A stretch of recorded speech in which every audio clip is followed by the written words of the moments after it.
आज भी नरेंद्र मोदी जी को हटाने के लिए बहुत सारे देशों ने जो है वो हाथ मिला लिए हैं दोस्तों। जी हां, होशियार रहे और खबरदार रहे। दोस्तों, दुनिया का एक उसूल है, अगर कोई देश आगे निकलता है, आगे बढ़ता है, तरक्कियां करता है, तो दुनिया में एक ग्रुप बना हुआ है। एशिया के लिए अलग ग्रुप है, यूरोप के लिए अलग ग्रुप है और बाकी कंट्रीज के लिए अलग ग्रुप है कि अगर दुनिया में कोई भी देश दूसरे देशों से ज्यादा आगे निकलता है या तरक्की करता है तो वो ग्रुप्स अलर्ट हो जाते हैं और वो देश जो है उस देश को आगे जाने नहीं देते और सबसे पहला काम वो ये करते हैं कि वहां के जो पीएम हो या प्रेसिडेंट हो वो हटाना उनका टारगेट बन जाता है। अब वो दुनिया के उसूल में बता रहा हूं आपको, जो दुनिया में होता है, अपोजिशन पार्टीज को पैसे देना, इलेक्शन में उनके खर्चे उठाना और भी बहुत सारी मदद करते हैं उनकी। जो फॉरेन में जो लोग रहते हैं उस देश के, उनको जल्दी जल्दी इकट्ठा करना, उनसे फिर वोट देखें। हेलो फ्रेंड, मैं हूं नायक। आज का वीडियो में आप सबका स्वागत है। आजकल मोदी जी का चर्चा चारों ओर चल रहा है। हर देश मोदी जी का सम्मान करता है। इंडिया को कहां से कहां तक पहुंचा चुके हैं मोदी जी। जिस रफ्तार से इंडिया का डेवलपमेंट हो रहा है, आज तक कोई नहीं किया था। आज पूरी दुनिया इंडिया के आगे झुकता है, लेकिन दुश्मन को ये बात हजम नहीं हो रहा। जितने भी बाहर की दुश्मन को ये बात हजम नहीं हो रहा है कि इंडिया के आगे झुकना। पहले वीडियो को स्टार्ट करते हैं और अपनी राय रखूंगा वीडियो के लास्ट में। पीएम मोदी को हटाने की तैयारियां शुरू हो गई हैं। तो आपको बता दें कि ये झूठ नहीं, बिल्कुल सच है। भारत और दुनिया में बैठे कई लोगों और संस्थाओं ने पीएम मोदी और भारत को बदनाम करने के लिए पूरी ताकत झोंक दी है। जिस समय पीएम मोदी दुनिया के सबसे लोकप्रिय नेता हैं और भारत की अर्थव्यवस्था नए रिकॉर्ड बना रही है, ठीक उसी वक्त कई लोगों, संस्थाओं और देशों के पैरों के नीचे से जमीन खिसक गई है। ये सभी नहीं चाहते कि 2024 में नरेंद्र मोदी तीसरी बार प्रधानमंत्री बने। इसीलिए इन भारत विरोधी ताकतों ने पिछले 6 महीनों से पीएम मोदी और भारत के खिलाफ एक जंग छेड़ रखी है। आज दुनिया भर में भारतीय लोगों को जो सम्मान मिल रहा है, उससे कई लोगों को तकलीफ हो रही है। इस वीडियो को पूरा देखिए ताकि आप समझ जाएं कि भारत के खिलाफ दुनिया में क्या षड्यंत्र चल रहा है। सबसे पहले तो पीएम मोदी और देश के खिलाफ बनी बीबीसी डॉक्यूमेंट्री का जिन दोबारा बोतल से निकाला गया है। पीएम मोदी के अमेरिका जाने से ठीक पहले 2 संस्थाओं ने 20 जून को बीबीसी की इस डॉक्यूमेंट्री की प्राइवेट स्क्रीनिंग के आयोजन का ऐलान किया है। ये संस्थाएं हैं ह्यूमन राइट वॉच और एमनेस्टी इंटरनेशनल। ये दोनों संस्थाएं ही पीएम मोदी और भारत के खिलाफ लगातार जहर उगलती हैं। बहरहाल, अब आपको 6 ऐसी घटनाओं की याद दिला देते हैं जो भारत के ऊपर एक बड़ा हमला है।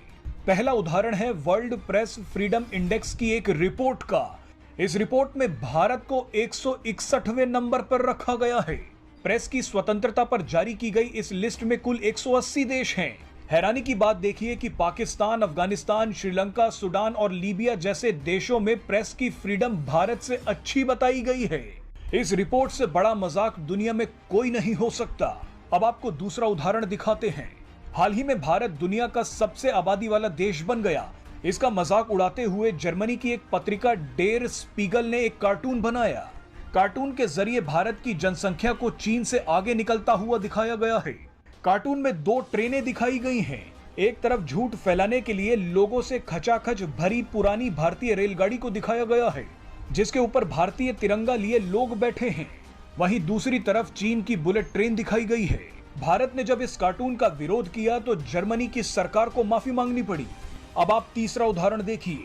आपको याद होगा कि कुछ समय पहले यूक्रेन के रक्षा मंत्रालय ने मां काली की एक आपत्तिजनक फोटो शेयर की थी। एक तरफ तो यूक्रेन भारत से जंग को खत्म करवाने के लिए भीख मांग रहा है, तो वहीं दूसरी तरफ भारत और हिंदुओं का मजाक उड़ा रहा है।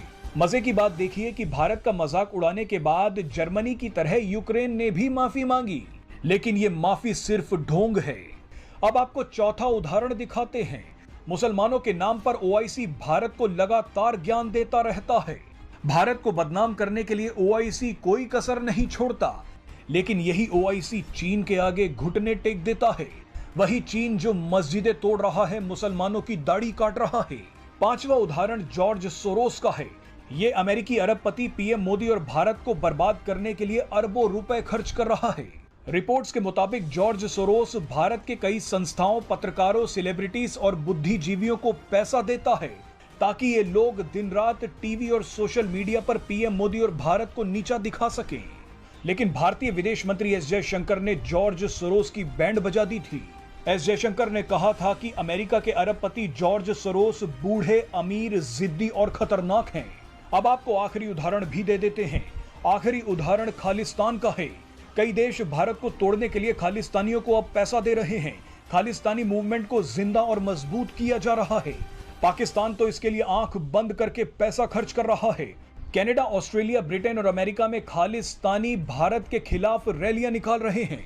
ये भारत की संप्रभुता पर एक बड़ा हमला है। अब आप ही देख लीजिए कि पीएम मोदी और भारत के खिलाफ कितनी बड़ी जंग छेड़ी जा चुकी है। दोस्तों, उम्मीद है आप लोगों के दिमाग और समझ में आ गया होगा। अब आपको लगता है कि ये इतने सारे प्रॉब्लम्स जो हैं, इसके पीछे आखिर है कौन? हर प्रॉब्लम के पीछे एक देश खड़ा हुआ है। और ये बात आप लोगों को बता दूं, ये हम आपको तजुर्बे से बता रहे हैं। हमारे देश पे ये सारी चीजें आई हुई हैं। ये सब कुछ जो होता है, इसके पीछे रीजन एक होता है कि उस देश का जो पीएम है उसको हटाना है। और जब वो पीएम हट जाता है तो फिर उस देश की वाट लग जाती है, यानी कि वो देश गैरों के हाथ में चला जाता है। अब जाहिर बात है, एक पीएम को हटाने के लिए जब 6, 7, 8 देश मिलकर पैसा दे रहे हो, मिलके काम कर रहे हो, जब वो पीएम हट जाए और नया पीएम आ जाए तो आप बताएं कि सरकार किसकी होगी? उस नए पीएम की होगी या फिर उस 7 देशों की होगी जिन्होंने कवर किया था, जिन्होंने फंड किया था, जिन्होंने पैसा दिया था? तो होशियार, खबरदार, अगर ऐसा हुआ या ऐसा हिंदुस्तान के लोगों ने पैसों की लालच में आके, बहकावे में आके, या फिर नई पार्टी को जो है वो वोट देने के लालच में, कोई और नया पीएम लाने के लालच में ऐसी गलती की तो रेड लाइन क्रॉस हो जाएगी। और हिंदुस्तान का जो काब है, जिस तरीके से हिंदुस्तान पानी के ऊपर तेज रफ्तार की तरह दौड़ रहा है, ये सारा निस्फ और बर्बाद हो जाएगा दोस्तों। तो लव यू दोस्तों, हमारा काम है समझाना। हम नरेंद्र मोदी जी को सपोर्ट करेंगे, पहले दिन से सपोर्ट कर रहे हैं, आइंदा भी सपोर्ट करेंगे। और मैं रिक्वेस्ट करता हूं बहुत सारे लोगों से कि नरेंद्र मोदी जी को सपोर्ट कीजिए। दुनिया में जितने आपसे हेट करने वाले लोग बढ़ते हैं तो समझ जाओ आप उतने ही सीढ़ियां चढ़ते जा रहे हो। तो फ्रेंड, देश के बाहर तो बहुत दुश्मन भरे पड़े हैं, वो लोग कुछ नहीं उखाड़ पाएंगे अगर अंदर का गद्दार हाथ नहीं मिलाएंगे। तो मैं बाहर का दुश्मन को दोष नहीं दूंगा। देश के अंदर जो गद्दार छुपे हुए हैं, पहले इन गद्दारों का सफाई करना जरूरी है। देश के बाहर गद्दार ने हाथ नहीं बढ़ाएंगे तो बाहर के दुश्मन कुछ नुकसान नहीं कर पाएंगे इंडिया का। ये गद्दारों ने सिर्फ पैसों के लालच में देश के साथ गद्दारी करते हैं। बाहर से फंडिंग लेके खालिस्तान जिंदाबाद का नारा लगाते हैं, और कभी पाकिस्तान से फंडिंग आता है तो पाकिस्तान जिंदाबाद का नारा भी लगाते हैं। खालिस्तानियों को जैसे भगाया गया था, इन गद्दारों को भी चुन चुन के भगा भगा के कूटना जरूरी है। इन गद्दारों के लिए सख्त कानून होना चाहिए, तभी जाके देश में गद्दार कम होंगे। भाइयों, वीडियो कैसी लगी कमेंट करके ज़रूर बताना। वीडियो पसंद आए तो वीडियो को लाइक करना और चैनल को सब्सक्राइब करना। बेल आइकन का दबाना ना भूले। जय हिंद।